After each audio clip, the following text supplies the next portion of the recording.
Ассаламу алейкум. Бүгін сіздермен өте нәзік, жұмсақ, сүтті коржықтар дайындаймыз.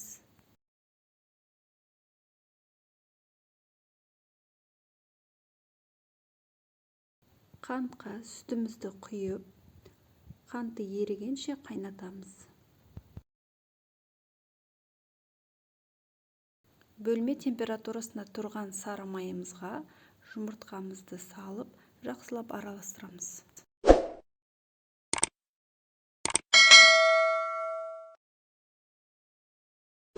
Жақсылап араластырып болғаннан кейін үстіне бағана қайнатқан сүтіміз бен қантты құямыз.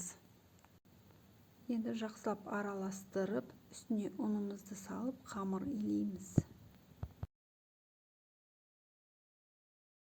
Қамыр илеп, пакетке салып, холодильникке 2-3 сағатқа салып қоямыз.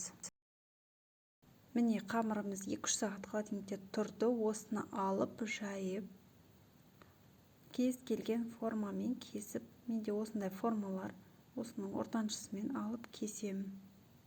Сіздерде бұндай форма болмаса, стаканмен кесе берсеңіздер де болады. Кесіп алған пряниктерімізге жұмыртқаның сарысын жағып шығамыз.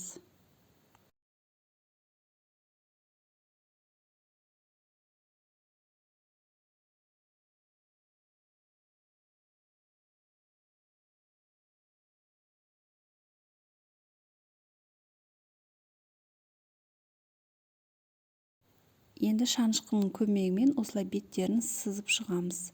200 градусқа 7-10 минутта қызарғанша пісіріп аламыз.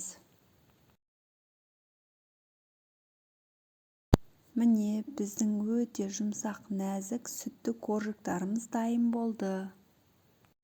Міндетті түрде жасап көріңіздер, сіздерге ұнайды деген сенімдемін.